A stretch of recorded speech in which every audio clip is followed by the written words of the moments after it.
convido você a abrir a sua Bíblia no texto de Romanos. Vamos lá, carta de Paulo aos Romanos, capítulo de número 7. Carta de Paulo aos Romanos, capítulo de número 7. Carta de Paulo aos Romanos, capítulo de número 7. Romanos, capítulo de número 7, convido você a abrir a sua Bíblia e nós vamos compartilhar. Nessa manhã, vai acompanhando conosco aí os nossos slides.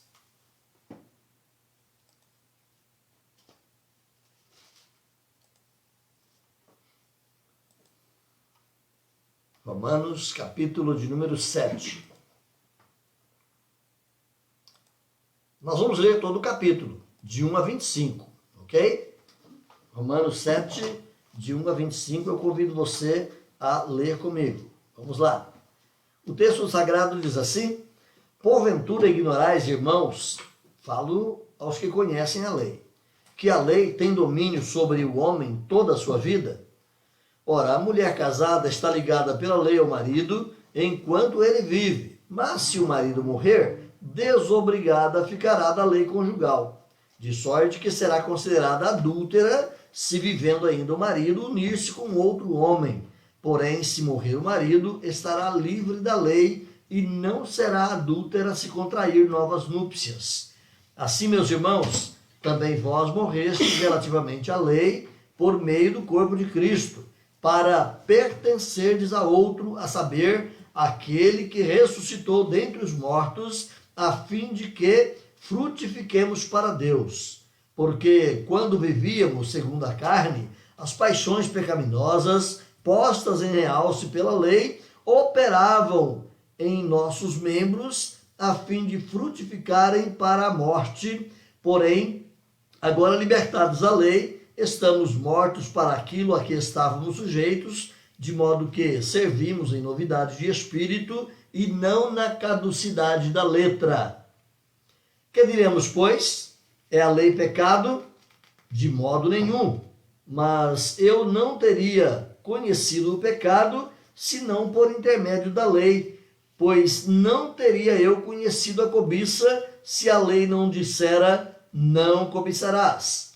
Mas o pecado, tomando ocasião pelo mandamento, despertou em mim toda sorte de concupiscência, porque sem lei está morto o pecado. Outrora sem lei eu vivia, mas sobrevindo o preceito, reviveu o pecado e eu morri.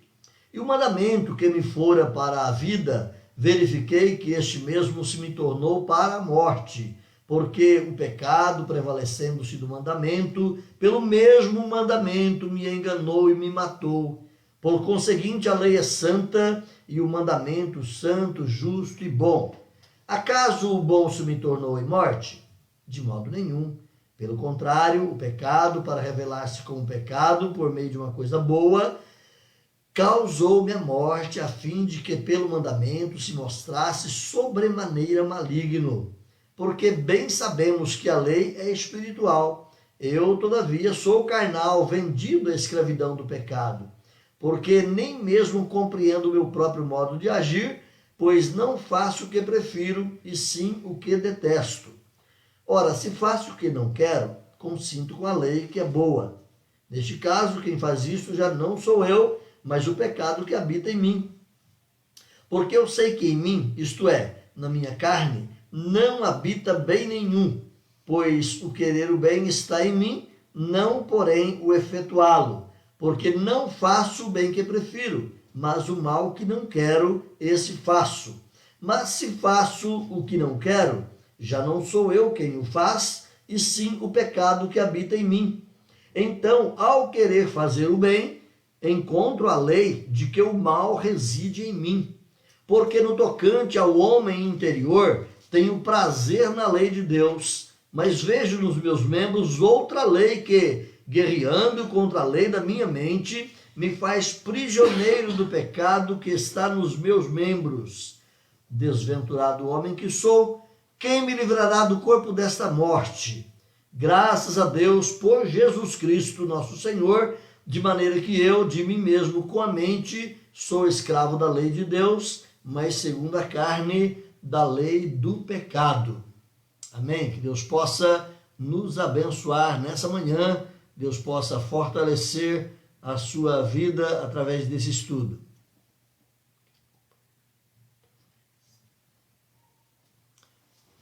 Nós vamos continuar aqui, irmãos, então, compartilhando aqui juntos. Eu quero convidar você a me acompanhar. Hoje vamos falar, então, sobre o cristão e a lei. Só um minutinho, preciso tomar uma providência rápida aqui. Só um minutinho.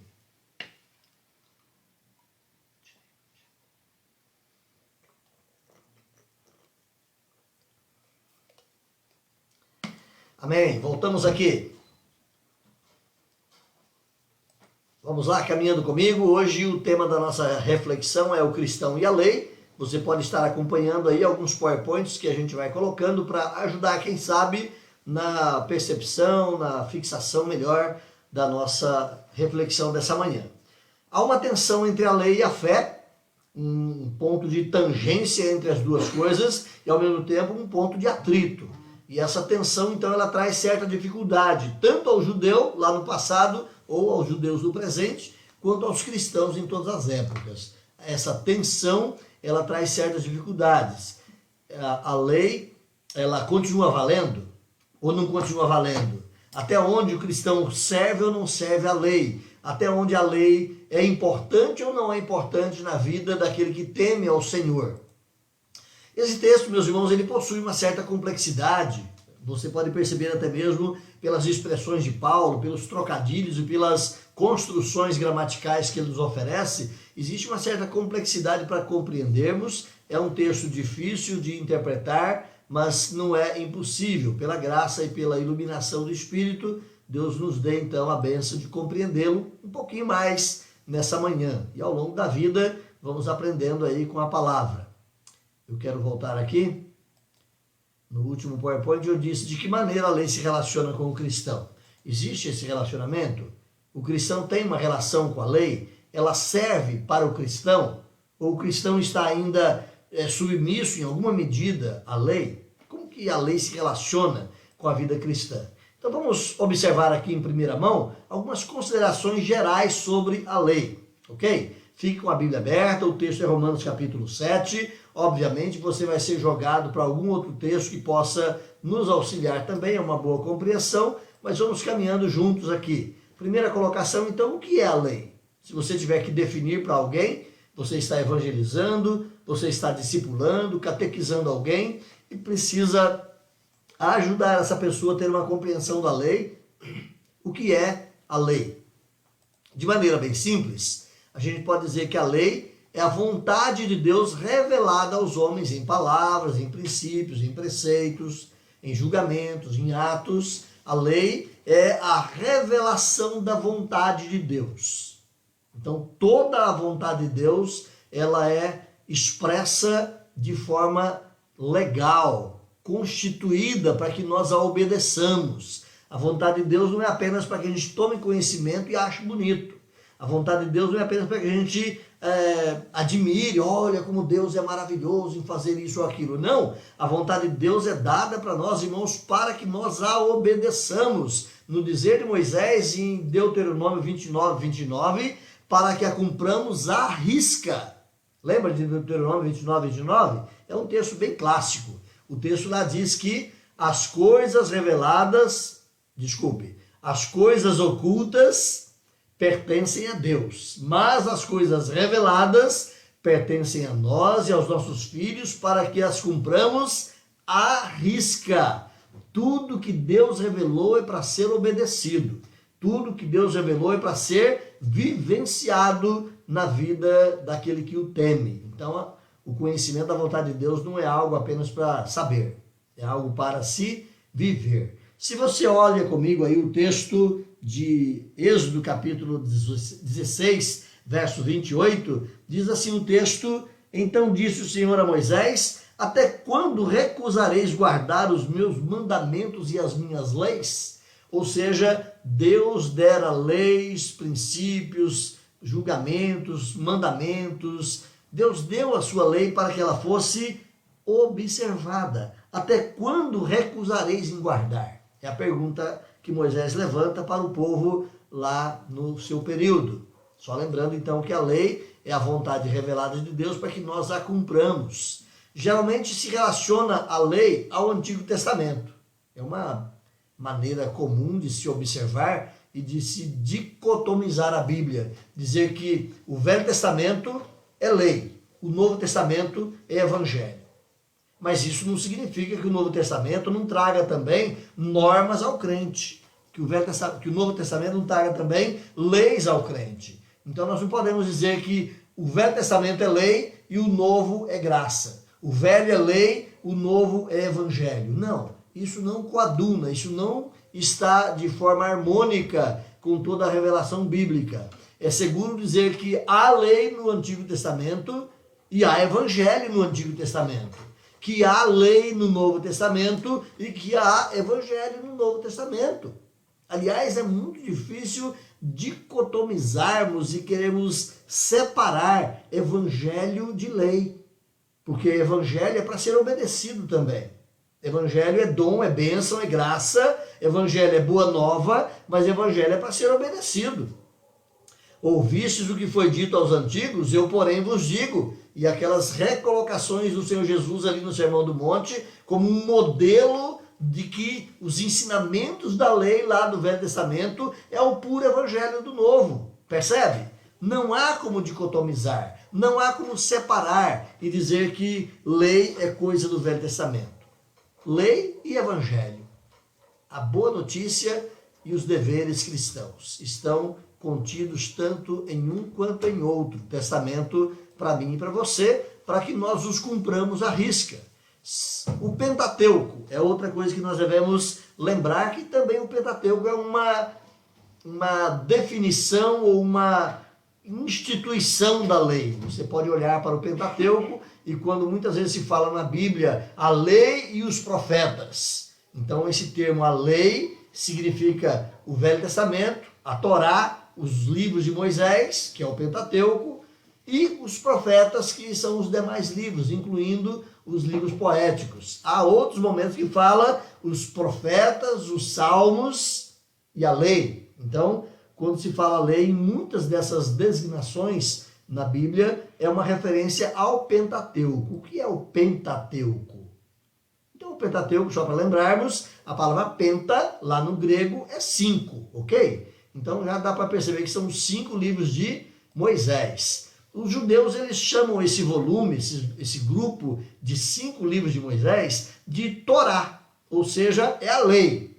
Torá é a palavrinha lá do hebraico que significa lei. Então, significava e designava aqui o conjunto das leis da tradição judaica, escritas e colocadas para conhecimento e vivência do povo de Israel através de Moisés.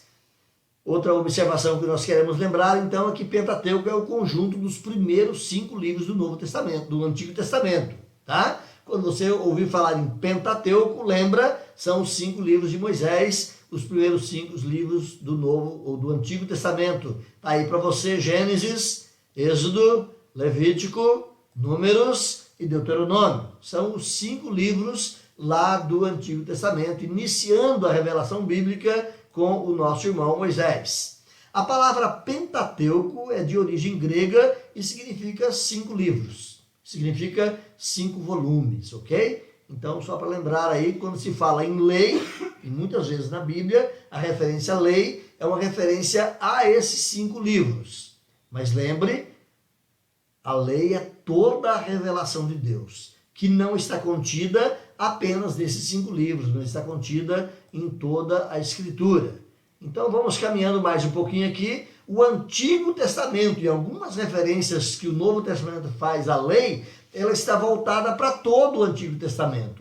Então o Antigo Testamento também é uma forma de nós observarmos a lei. É um compêndio mais expressivo, mais amplo de toda a lei. O que é, na verdade, o restante do Antigo Testamento, a não ser a explicação e a aplicação da lei na vida do povo de Israel, não é mesmo? Então o Antigo Testamento é uma forma quase que de comentário a toda a revelação de Deus dada ali na lei de Moisés. Seja na relação com os reis, seja na relação com o povo, seja na poetização dos ensinos, seja na pregação pelos profetas. O Antigo Testamento é uma forma de ensinar, didática de construir o conhecimento e a prática da lei, dos ensinos de Deus revelados lá em Moisés. Então, muitas vezes, quando se fala em lei no Novo Testamento, é uma referência a todo o Antigo Testamento e não apenas ao Pentateuco. Outra coisa que nós devemos lembrar é que nós temos aqui um princípio, né? O que é essa ideia? A lei, no geral, ela significa uma regra, uma prescrição que emana da autoridade soberana de Deus. Então, esse é um princípio que nós não podemos perder de vista. A lei é a prescrição, é a regra, é a revelação que vem de Deus, de uma autoridade soberana, para que nós, como já dissemos, a cumpramos à risca. A lei também, meus irmãos, é entendida como um princípio de obediência a toda a orientação de Deus. Então, quando se fala em lei, pensa-se em obediência. Não é aquela obediência escrava, aquela obediência imposta, mas deve ser uma obediência desejada, uma obediência vivida de fato por amor daquele que teme ao Senhor. Nesse sentido, então, o Novo Testamento é lei de Deus, ok? Porque todo o Novo Testamento também continua sendo revelação, continua sendo desdobramento e ensino de toda a vontade de Deus para mim e para a sua vida. A lei de Deus, ela precisa ser lembrada, então, que ela significa todo o desígnio de Deus ao homem. Não importa se revelada no Velho Testamento ou se revelada no Novo Testamento. Percebe? Os ensinos trazidos no Novo Testamento não são opcionais, são mandamentos. Quando Jesus fala, por exemplo, se alguém te obrigar a andar 1 milha, ande com ele 2, isso não é uma opção.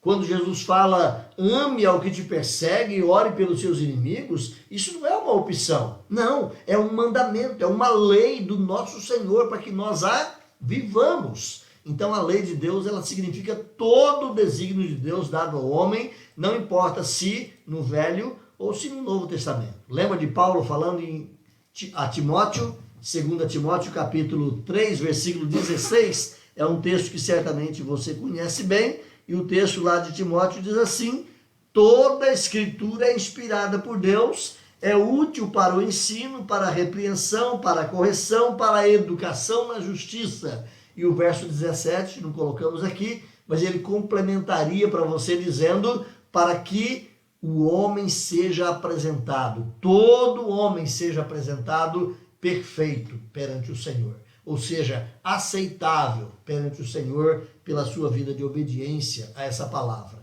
Então, a lei de Deus não significa apenas os 10 mandamentos. Segundo, a lei de Deus não se restringe apenas ao Pentateuco. Terceiro, a lei de Deus, ampliada e explicada e aplicada no Velho Testamento, também não se limita só ao Velho Testamento. A lei de Deus é toda a Escritura. É o que Paulo diz aí. Toda a Escritura é inspirada por Deus e é útil para a nossa vida, para nos conduzir. Então, a lei significa todo o desígnio de Deus para o homem, toda a revelação de Deus para o homem. Terceira coisa que nós precisamos guardar aqui, irmãos, então, são 3 possíveis atitudes diante da lei. Já que a lei é toda a palavra de Deus para a minha vida, qual é a atitude normal referente a ela que se processa na vida do ser humano? Vamos perceber algumas questões. Primeiro, uma atitude legalista. Aquele indivíduo, seja ele cristão ou judeu, que é um legalista. O que é o legalista? Vamos compreender um pouquinho melhor, então, essa ideia. O legalista é aquele que observa rigorosamente a lei, estando sob sua servidão. Ele é um escravo da lei, não é? É aquilo que alguns judeus faziam lá no tempo de Jesus, questionando o Senhor, por exemplo, por curar um homem no dia de sábado. Porque no dia de sábado, diz a lei, trabalho nenhum fareis. Então não pode fazer trabalho nenhum, nem a comida. O judeu legalista, rigoroso, ele não preparava a sua comida no dia de sábado. Ele a preparava até a sexta-feira à tarde. Às 18 horas da sexta-feira começava o sábado e o judeu não mais trabalhava. Nem banho podia tomar nesse período, nem fazer qualquer trabalho, era apenas descanso e adoração a Deus. Ele era legalista. Mas Jesus ensina, meus irmãos, que é isso? Se o teu boi ou o teu jumento cair no buraco no dia de sábado, você vai deixá-lo lá para morrer? Ou você vai lá e retira o seu jumento no dia de sábado porque ele está morrendo lá no buraco? Você vai e retira. Então, estão vendo? A lei é para ser vivida e não para ser um elemento de escravidão na vida do ser humano. Mas existe, tanto lá no passado, na cultura judaica, quanto no presente, inclusive dentro do povo evangélico, a ideia de que nós temos que ter uma obediência escrava à lei de Deus.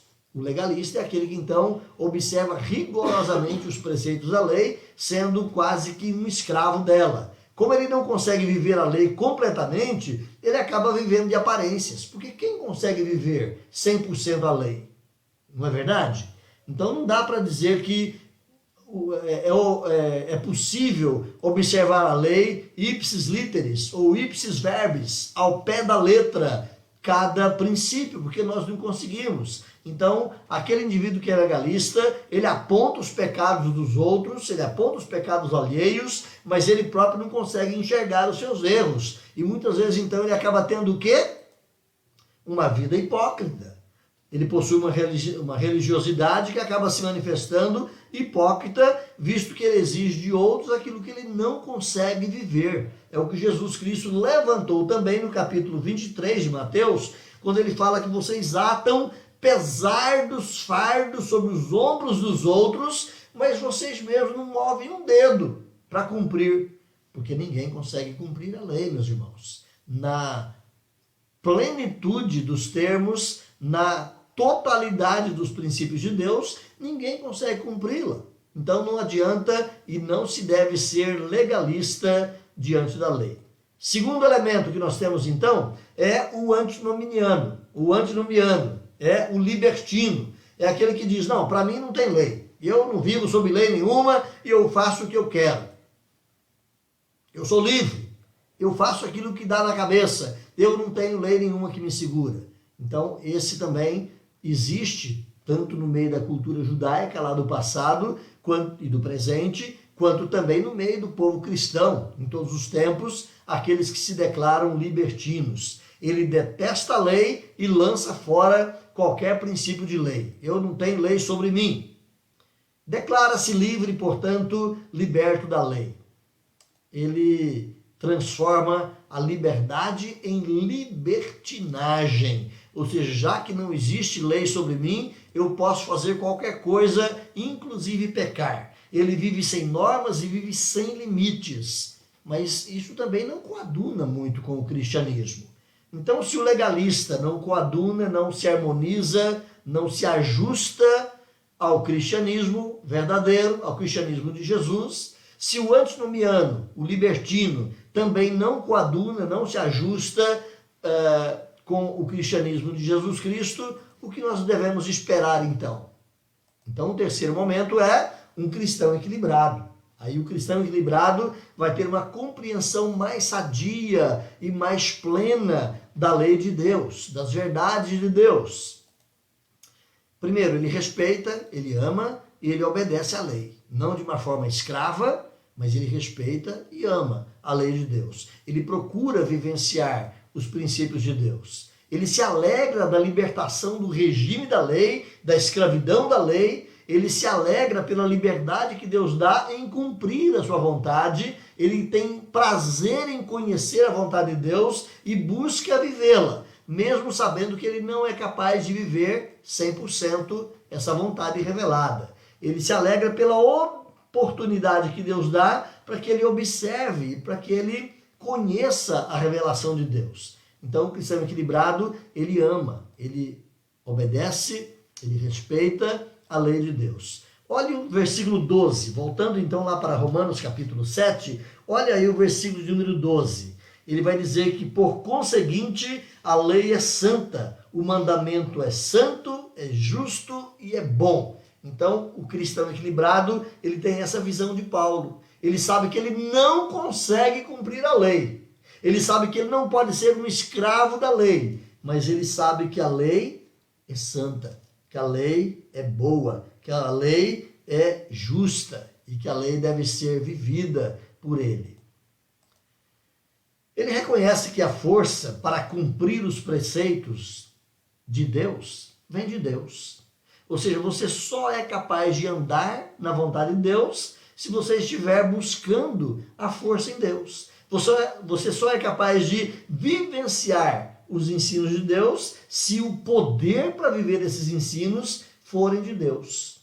Então, a máquina propulsora na vida do cristão, para que ele consiga viver a lei, para que ele consiga viver os ensinos de Deus, é o próprio Deus. Por isso que Deus coloca no cristão um princípio dinâmico que se chama Espírito Santo. E não é apenas um princípio inativo ou impessoal, mas é um princípio dinâmico, ativo, vivo e pessoal. Ou seja, a própria terceira pessoa da Trindade vem habitar dentro do crente. Porque é só mediante o poder do Espírito que o crente pode vivenciar a lei, que o crente pode vivenciar os ensinos de Deus. De novo, lembrando com você que a lei não é apenas os 10 mandamentos, ou não são apenas os 10 mandamentos, mas que a lei é toda a vontade de Deus revelada aqui, na Escritura Sagrada, tanto no Velho quanto no Novo Testamento, ok? Vamos lá então, caminhando comigo. Terceiro ponto que você precisa lembrar, quais são os objetivos da lei? Afinal de contas, por que é que Deus deu a lei? Não é mesmo? O homem pode ser salvo mediante a lei? Não! Obviamente você teria dado esse grito aí se eu estivesse perto de você. Não, o homem não pode ser salvo pelas obras da lei, porque ele não consegue cumprir a lei. Então, cumprindo a lei, o homem jamais seria salvo porque ele é incapaz de cumpri-la. Então, o primeiro objetivo que a lei nos traz é de ser uma revelação de Deus e da sua vontade. Esse é um princípio, ou esse é um objetivo claro da Escritura. É que a lei foi dada para que nós conheçamos a Deus. A lei foi dada para que nós conheçamos a vontade de Deus e possamos nos harmonizar dentro dessa vontade. Ela proporciona o bem-estar e a preservação da raça humana. Então, a lei também foi dada para colocar limites, para dizer ao homem para respeitar o próximo, para respeitar a natureza, para respeitar as relações empregatícias, servis, relacionais. Ou seja, a lei foi dada para proporcionar bem-estar e para preservar a raça humana. Imagine se nós vivêssemos uma vida sem lei, num mundo sem lei alguma. Cada pessoa passaria por cima do outro, não respeitaria princípios, verdades, porque nada disso existiria. Então a lei é dada também para proporcionar estabilidade social, bem-estar e preservação da própria raça humana.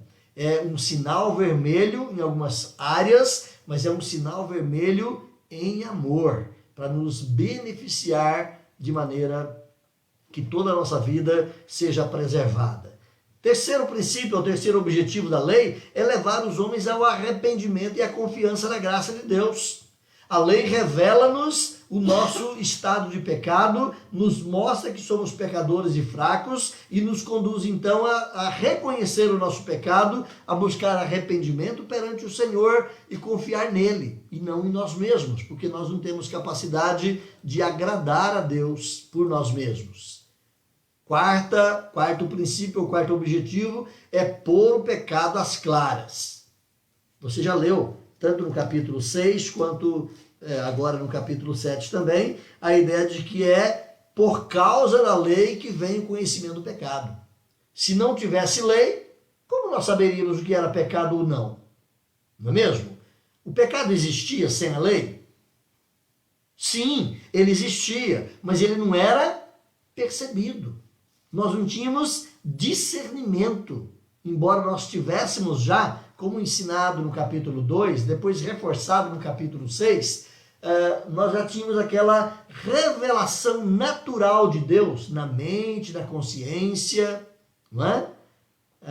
Semens religiones e sensus divinitatis. Quem acompanhou aquela lição percebeu isto. Então, embora nós já tivéssemos essas revelações, essas impressões do certo e errado na mente e na consciência, escritas na tábua do coração, como diz Paulo, não é mesmo? Mas muita coisa passaria batido. Então, a lei escrita, verbalizada, foi trazida para pôr o pecado às claras, para que eu e você pudéssemos saber exatamente o que era pecado. O quinto objetivo é prover uma orientação para a vida do crente. Quando eu falo do cristão aqui, é tanto o crente do Velho quanto o crente do Novo Testamento, aquele que olhava para a revelação de Deus, especialmente focada no Cordeiro que viria, focada no Cristo que viria. Então, algumas percepções gerais aí da lei, espero que possa nos ajudar a viver melhor.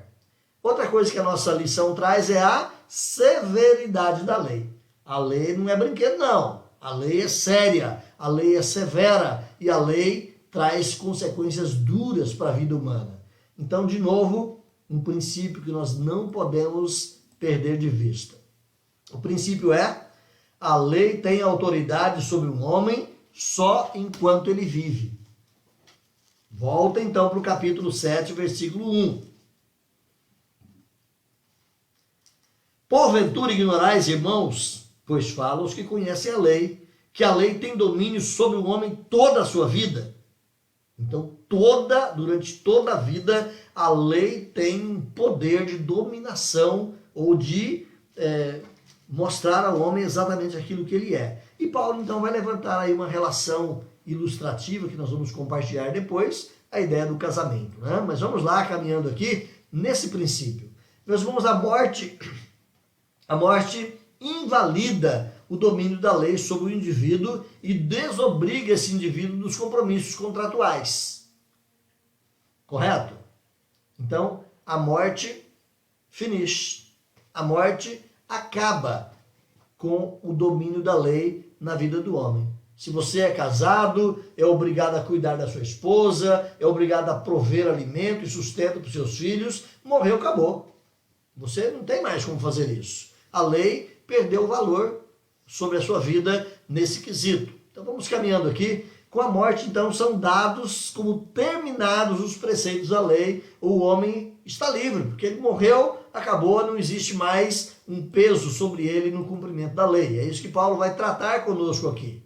A ilustração que Paulo nos propõe, então, a partir do versículo 2, especialmente, fique aí com a sua Bíblia aberta, Romanos capítulo 7, ok? Vamos lá?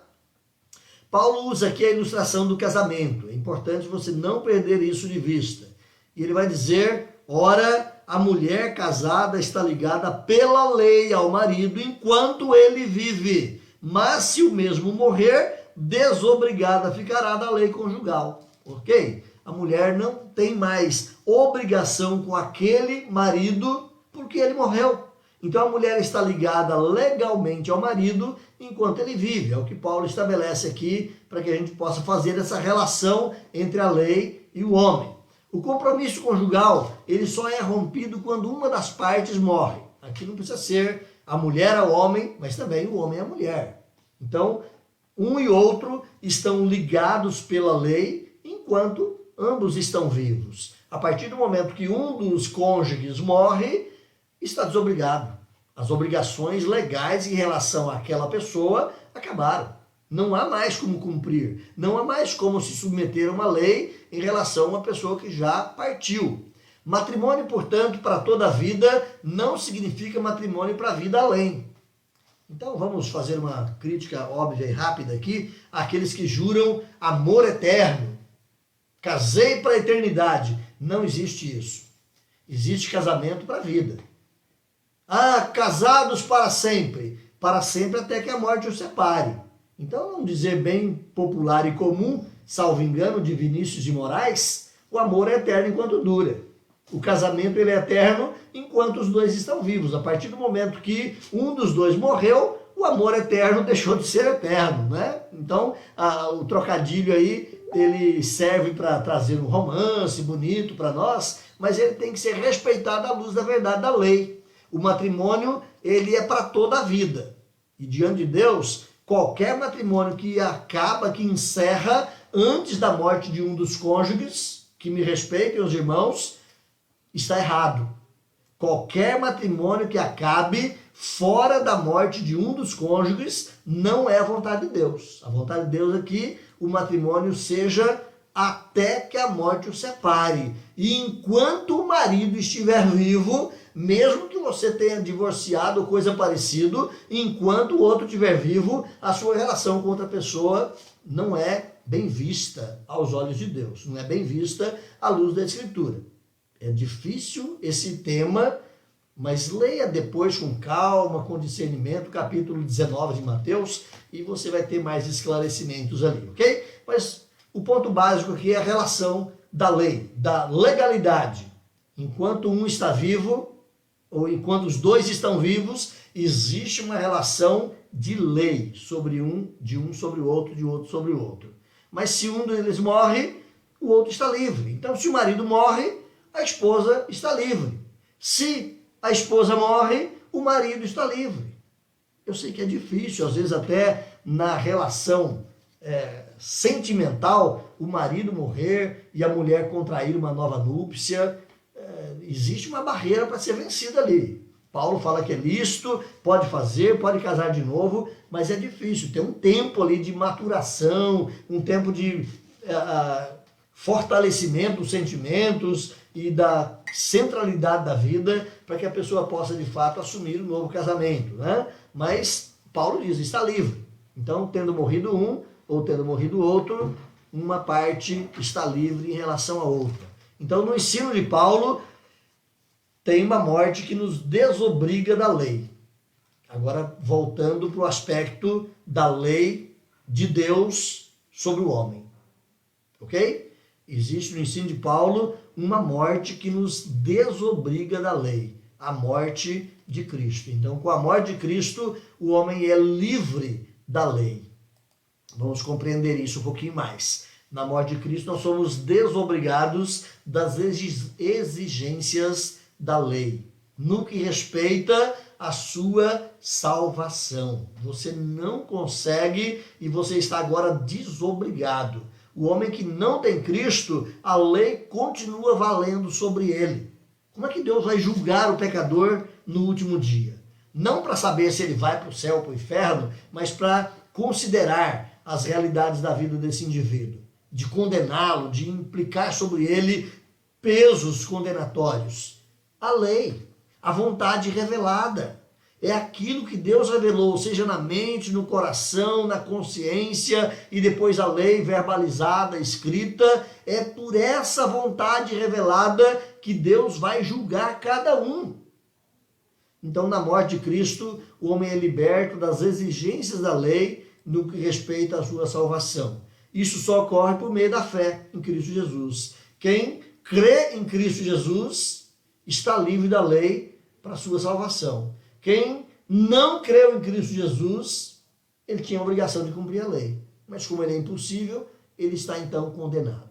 Né? Vamos caminhar e aqui à frente você vai perceber um pouquinho mais esta realidade. Vamos aplicar o que Paulo traz aqui para nós. Deixe-me abrir um quadro aqui e perceber se existe alguma pergunta aqui dos irmãos. Só um minutinho, deixe-me voltar aqui. Ok, só para ter consciência se alguém tinha feito uma pergunta aqui ou não, mas vamos lá então. Paulo então faz a aplicação dessa ilustração. Lembra da ilustração? Homem e mulher, casados, um deve ao outro. Um precisa cumprir em relação ao outro alguns quesitos legais. Então, no caso em apreço, é a relação do homem com a lei de Deus. No caso em apreço, não é o marido, a lei, quem morre, aqui na relação de Paulo, mas é a esposa. É o crente que morre. É o crente que morre ao identificar-se com Cristo. Paulo vai dizer isso não só aqui nesse texto, mas em vários outros, inclusive o texto da semana passada, que foi Romanos capítulo 6. Quando Cristo morreu, nós morremos com ele. Quando Cristo foi sepultado, nós fomos sepultados com ele. Então, uma das partes morre, percebe? Você é casado com a lei e você morre em Cristo. Então, como você morreu, você não tem mais nada a ver com a lei. Você está livre da lei. É essa a aplicação do texto que Paulo traz aqui para nós. Na morte de Cristo, o homem é liberto do regime da lei e pode contrair um novo relacionamento. Ou seja, agora a sua relação conjugal não é com a lei, mas a sua relação conjugal é com Cristo Jesus. É o que Paulo fala, que a igreja é a... Muito bem, acertou. É a esposa de Cristo, é a noiva de Cristo, é uma relação conjugal, é uma relação também de obrigatoriedade, não é mesmo? Então a igreja tem uma relação conjugal com Jesus. Quando antes você estava casado com a lei, você morreu em Cristo, você não tem mais nada a ver com a lei, em termos legais, em termos obrigatórios, mas agora você está casado com Cristo e você é fiel a Cristo. Vamos caminhar aqui. Romanos capítulo 7, versículo 4, você pode observar essa relação que Paulo faz? Olha aí. Assim, meus irmãos, também vós morrestes relativamente à lei, por meio do corpo de Cristo, para pertencerdes a outros, a saber, aquele que ressuscitou dentre os mortos, a fim de que frutifiquemos para Deus. Olha só, Paulo aplicou exatamente a ilustração que ele deu no verso 2 e 3, agora ele aplica essa ilustração do casamento com o crente em relação à lei. Assim, vocês também morreram relativamente à lei. Quando Cristo morreu, vocês estavam com Cristo, vocês morreram com Cristo, então vocês morreram para a lei. Não tem mais obrigatoriedade, mas agora vocês estão casados com Cristo. Agora vocês estão num relacionamento conjugal com Cristo. Vocês pertencem a Cristo. É isso que Paulo coloca de maneira tão transparente e clara aqui no versículo de número 4. A nova união, então, ela não pode ser desfeita uma vez que Cristo ressuscitou e não mais morrerá. Correto? Então, se Cristo ressuscitou para a vida eterna, você nasceu em Cristo para a vida eterna, essa relação conjugal jamais se acaba. Ô glória! Essa é uma bênção, saber que a sua relação com Cristo não tem fim, não é mesmo? E agora você tem uma vida para viver para a glória dele. Olha o versículo 9. Então, olha o versículo 9, diz aí, outrora sem lei eu vivia. Eu vivia ali na lei, para o pecado, em relação à própria lei, mas sobrevindo o preceito, reviveu o pecado e eu morri. Então Paulo vai dizer que essa nova união, ela não pode ser desfeita. Uma vez que você nasceu de novo, você tem vida eterna. E como Cristo jamais morre, a sua relação com Cristo também jamais acaba. Estar emancipado do regime da lei não significa estar livre para fazer o que você quiser. Ok? Você está livre do peso do cumprimento da lei para a sua salvação. Mas você está ligado a Cristo. Você não é livre para fazer o que quer. Você não é livre para viver em pecado. Você está ligado a Cristo e como Cristo tem uma vida nova, te deu também uma vida nova, você está ligado a esta vida nova. Libertação da lei significa liberdade para você poder servir a Deus. Liberdade não para pecar, mas liberdade para servir a lei. Paulo vai ensinar muito bem isso também, especialmente lá no texto de Gálatas. Mas vamos voltar aqui para o versículo 6. Olha o que Paulo diz aí em Romanos 7,6. Agora, porém, libertados da lei, estamos mortos para aquilo a que estávamos sujeitos, de modo que servimos em novidade de espírito e não na caducidade da letra. Então nós estamos agora mortos para a lei. É o que Paulo fala aqui. Agora, mortos para aquilo a que estávamos sujeitos. Morremos em Cristo Jesus. A lei não é mais o nosso marido ou a nossa esposa. A lei não tem mais domínio sobre nós. É o que Paulo falou conosco no estudo do capítulo 6. Vós estáis debaixo da graça e não mais da lei. Portanto, a lei não terá domínio sobre vós.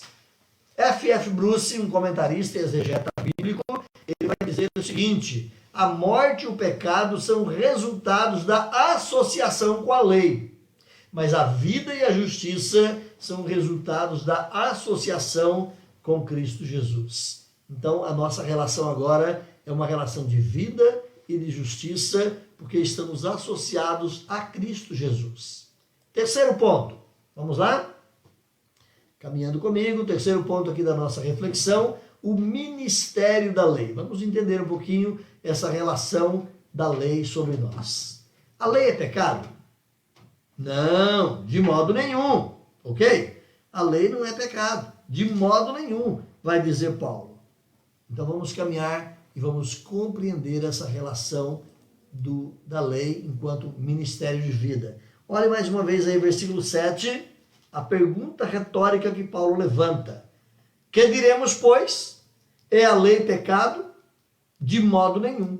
Então essa é a resposta seca, curta e grossa que Paulo traz aqui para nós, né? Bem objetiva. É a lei pecado? Não.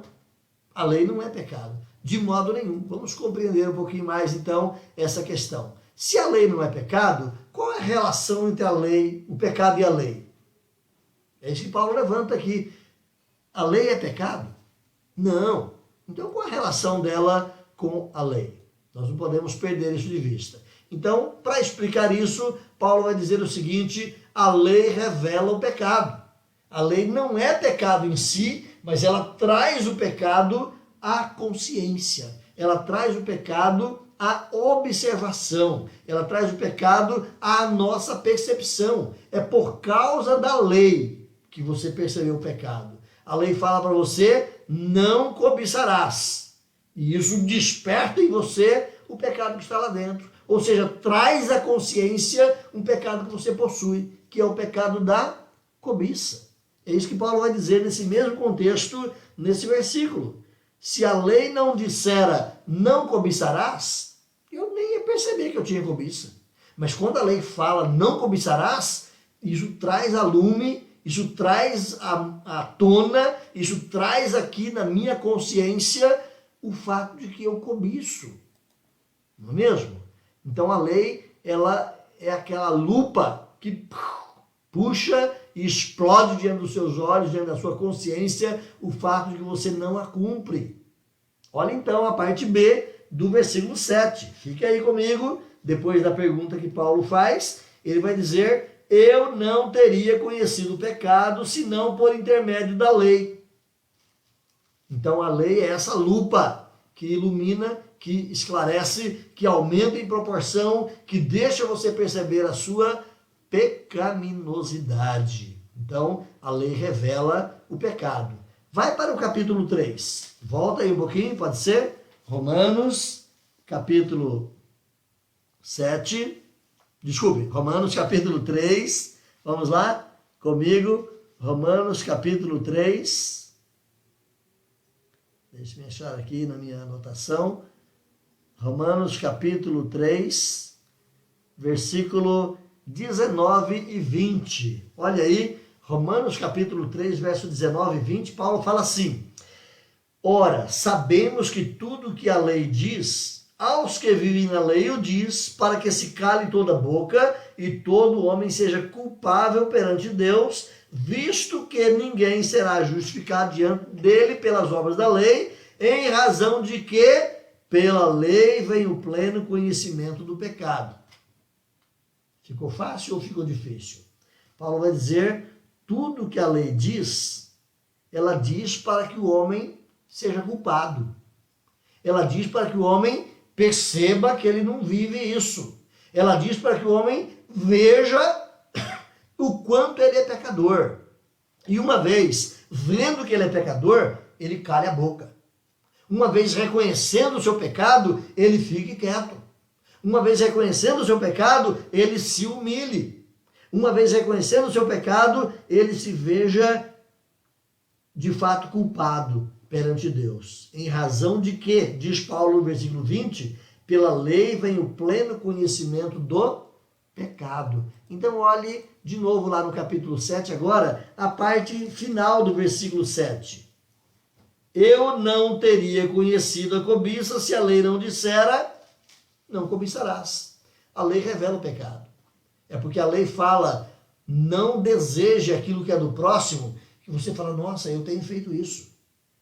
É porque a lei fala, não adulterarás, e Jesus complementa, adulterar é mais do que um ato físico, é apenas, quem sabe, olhar com uma intenção errada, e você desperta, puxa, eu tenho feito isso. Então a lei, ela traz o conhecimento do pecado, ela revela o seu pecado. Então o pecado existia. Com certeza, ele já estava ali dentro de você e ele já estava na vida humana. Mas sem a lei, não havia consciência. Sem a lei, não havia o conhecimento do pecado. Então a lei revela, ela traz a lume para a sua mente, para o seu coração, para a sua vida, o pecado que já existia dentro de você. A lei, por outro lado, ela desperta o pecado, no dizer de Paulo. Se não houvesse a proibição, talvez você não tivesse o desejo. Mas como diz o ditado, tudo que é proibido é mais gostoso. Quando a lei proíbe, você se sente interessado pelo que ela proibiu. Parece que desperta em você esse desejo. Então a natureza pecaminosa do homem, ela é incitada a fazer aquilo que é proibido. Se você falar para o seu filho de 3 aninhos, olha, tem uma caixa de chocolate ali em cima da mesa, mas não é para pegar o chocolate agora. É bem provável que seu filhinho vai lá pegar. Não é mesmo? Aquilo que é proibido é incitado. É o que Paulo fala no versículo 8. Olha aí então o versículo 8. Mas o pecado, tomando ocasião pelo mandamento, pela lei dada, ele despertou em mim toda sorte de desejo ou de concupiscência, porque sem lei, ou sem eu saber da proibição, eu não tinha desejo. Mas a partir do momento que veio a proibição, veio a lei, isso despertou em mim o desejo por aquilo. Olha só, é o que Paulo está dizendo aí. Então o pecado, ele aproveita a oportunidade dada pelo mandamento e produz na pessoa a cobiça. Ele produz na pessoa o desejo, todo tipo de desejo daquilo que é proibido. Não foi assim que o diabo trabalhou o coração de Eva lá no Éden? O que é que Deus disse? Ele proibiu isso aqui, olha, ele proibiu por isso, por aquilo, e ele incitou o desejo no coração de Eva, não é mesmo? Então essa palavrinha que você tem chegando aí agora, aformen, essa palavrinha lá do grego é o que Paulo fala aqui, que ele despertou em mim, ele trouxe para fora, diz o versículo 10 aí, ele prevalecendo-se, ele me enganou. Essa palavrinha aformen é o impulso, é a vontade, é o incentivo. O pecado despertou em mim, diz o versículo de número 8. Ele despertou, ele impulsionou, ele incentivou aquilo que já tinha lá dentro de mim. Então, a lei, ela tem esse poder de trazer à tona aquilo que já existia dentro de você. O que é proibido pela lei, volto aqui, desculpe, o que é proibido pela lei parece ser mais desejável, se torna mais prazeroso. O que é proibido é avultado, é despertado em nosso coração. É isso que Paulo nos ensina nesse texto. A lei, ela desperta o pecado. Outra observação interessante que nós não podemos perder de vista, a lei condena o pecado. Então a lei, ela não apenas revela o pecado, ela não apenas desperta o pecado que está dentro de você, mas a lei aponta o dedo para você dizendo está errado. A lei condena o pecado, a lei tem esse poder de condenação, de dizer que você é culpado, porque você não conseguiu cumprir a lei. A lei condena o pecado. Então, sem lei, não existe transgressão, no sentido de conhecer a transgressão. Ok? Então, sem lei não existe a transgressão no sentido de se conhecer a transgressão. A transgressão existe, só que você não tem conhecimento de que era proibido. Então você faz sem conhecimento. A lei existe para condenar a transgressão. Ela revela a transgressão, ela até incita a transgressão, mas ela revela a transgressão. Não é verdade que às vezes você está numa estrada bonita, boa, e está dizendo na placa ali, ó, velocidade máxima 80 por hora. Mas a estrada está tão convidativa à tua frente e você fala, não, eu posso correr mais. A lei desperta. Você quer andar no limite. Você põe para andar no 80 e quando menos espera você está a 100, a 120. Mas a mesma lei que disse lá que não é, e a mesma lei que provocou você a, é a mesma lei que vai te condenar por. Entende? Então a lei ela existe para condenar a transgressão. A lei cumpre o seu papel ao mostrar às pessoas que elas são pecadoras e que elas estão condenadas a morrer. A lei te condena. Olha o versículo 13. Vamos lá, Romanos 7,13 diz assim: acaso o bom se me tornou em mal ou em morte? Paulo vai dizer, não, de modo nenhum. Pelo contrário, o pecado é que para revelar-se como pecado, por meio de uma coisa boa que é a lei, te trouxe a morte.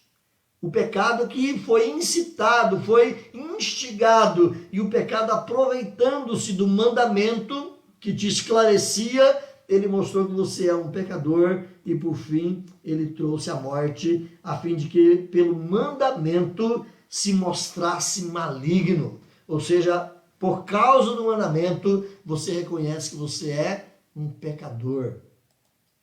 Então o pecado, meus irmãos, ele nos conduz à morte. E a lei aponta o fato de que somos pecadores. Quem nos mata não é a lei, mas quem nos mata é o pecado. E a lei te condena, porque você praticou o pecado. Quarta questão, encerrando aqui já a nossa reflexão dessa manhã, a lei e a carne. Então é importante nós sabermos disso. O problema não está na lei, mas o problema está na carne. E quando nós falamos carne aqui, não significa apenas o bios, apenas o revestimento sobre os ossos, né? Mas quando Paulo fala em carne, carne é a natureza pecaminosa herdada de Adão. Carne é a culpa e a corrupção que nós recebemos de Adão e está imiscuída, misturada em nosso corpo, em nosso ser. Eu quero que você olhe então, Paulo vai dizer pelo menos 5 vezes nesse texto que o mal habita em mim, que o pecado habita em mim. Olha o versículo de número 17, o pecado que habita em mim. Olha o versículo 20, sim o pecado que habita em mim. Olha no mesmo versículo 21, o mal reside em mim. Olha no versículo 24, 23, o pecado que está nos meus membros. Olha no versículo 24, quem me livra do corpo da morte, ou seja, dessa carnalidade pecaminosa, não é mesmo? Então, é claro que implícito, nas entrelinhas aqui, você vai encontrar várias outras formas de perceber isso. Paulo vai dizer que o problema não está na lei. O problema está no pecado que habita em nossa natureza. O pecado está na nossa carne. Então vamos lá, percebendo mais de perto aqui os conflitos de Paulo. E quando a gente coloca aqui os conflitos de Paulo, é bom lembrar que os conflitos de Paulo são os meus conflitos e os seus conflitos. Existem alguns intérpretes da Escritura que vão dizer que Paulo, na verdade, não estava falando dele. Paulo estava usando o eu para dizer que nós, não é? Então, não era aqui uma autobiografia, mas era um retrato da humanidade. Mas as duas coisas são verdadeiras. Paulo era pecador e sabia disso. E Paulo mostra, através do seu exemplo, da sua incapacidade, ele mostra a nossa realidade. Então, o conflito de Paulo é o meu conflito. Então, a lei direcionava Paulo à vontade de Deus, mas, ao mesmo tempo, a sua natureza o assediava ao pecado. É o que Paulo vai dizer aí no versículo 15 em diante, especialmente, eu não compreendo o meu próprio modo de agir, porque eu não faço o que prefiro, e sim o que detesto.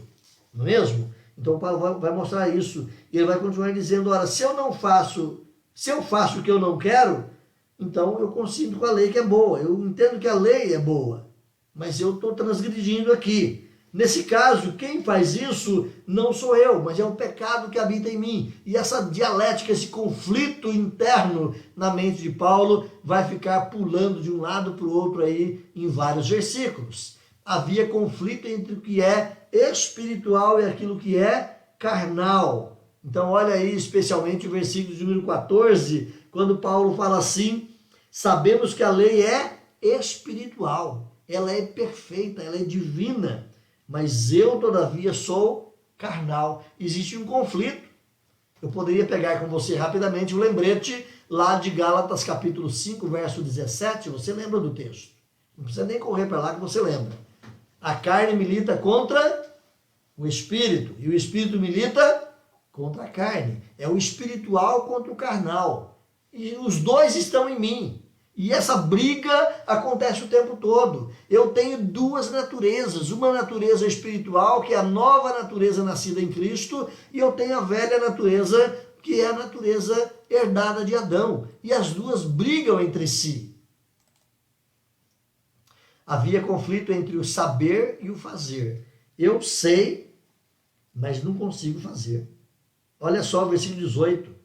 Eu sei que em mim, isto é, na minha carne, não habito bem, porque eu quero bem, mas não está em mim a capacidade de fazer. Então existe ali um conflito com Paulo entre o saber e o fazer.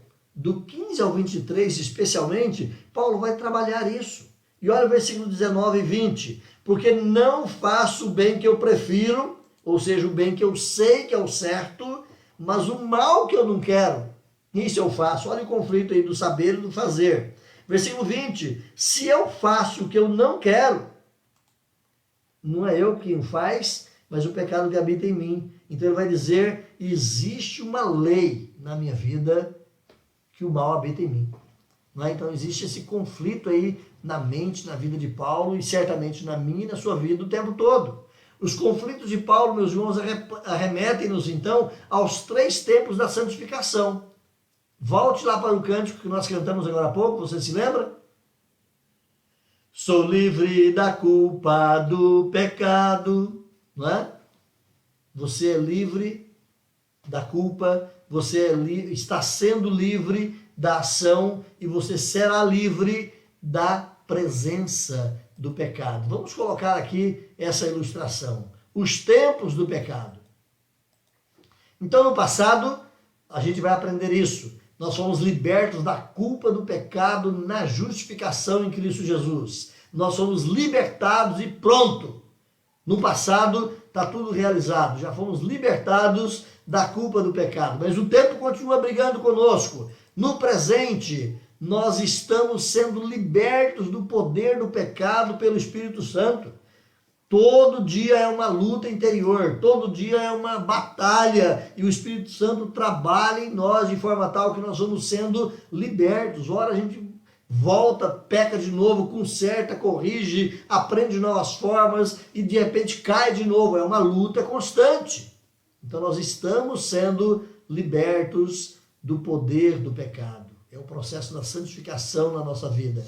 Mas seremos libertos da presença do pecado. Na nossa glorificação final, seremos libertos da presença do pecado. Então você tem aqui os tempos presente, passado e futuro da nossa libertação do pecado. Os tempos da nossa salvação ou os tempos da nossa santificação completa.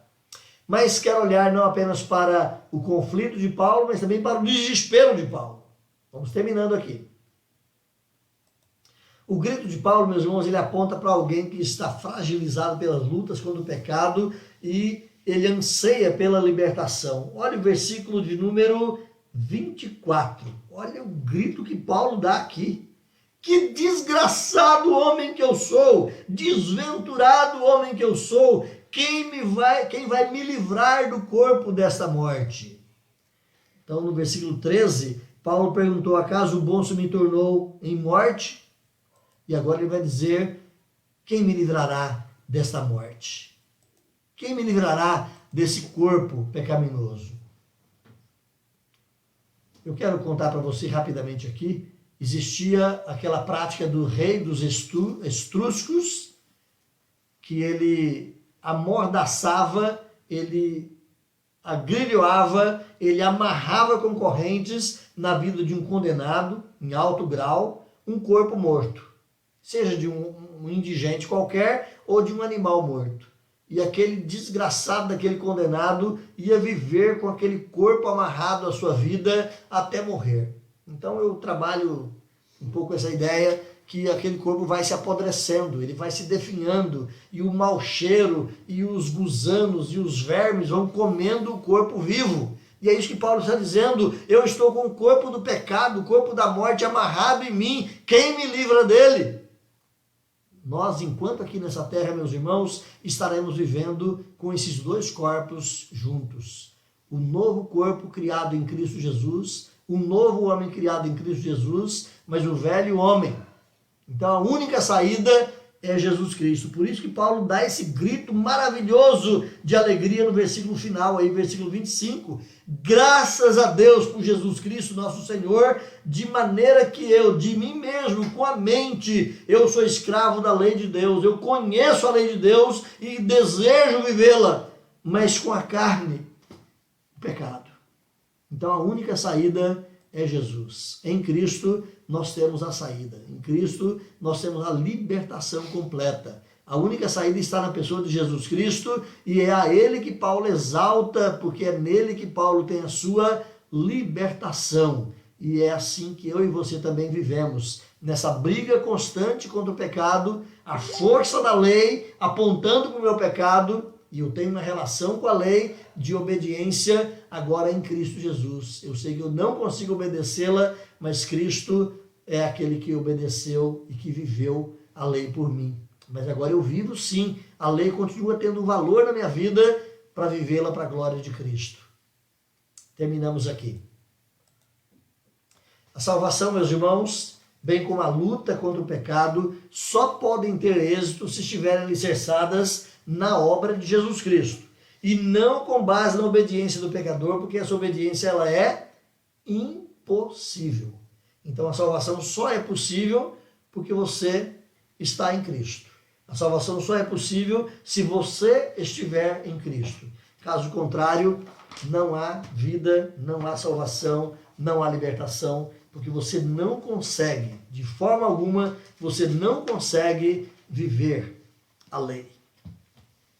Deus te abençoe, Deus te fortaleça. Nós estaremos partindo agora para o nosso encerramento da nossa escola dominical. Quero apenas lembrá-lo que no próximo domingo, se Deus permitir, nós vamos continuar estudando aqui a carta aos Romanos e vamos olhar o capítulo 8, do verso 1 ao 30. Do verso 1 ao 30, olhando o Espírito de Deus nos filhos de Deus. A bênção que é a ação do Espírito Santo na minha e na sua vida. A partir no próximo domingo, aqui nesse mesmo local, nesse mesmo canal, nessa mesma plataforma, venha estar conosco, venha participar conosco desse estudo. Deus te abençoe.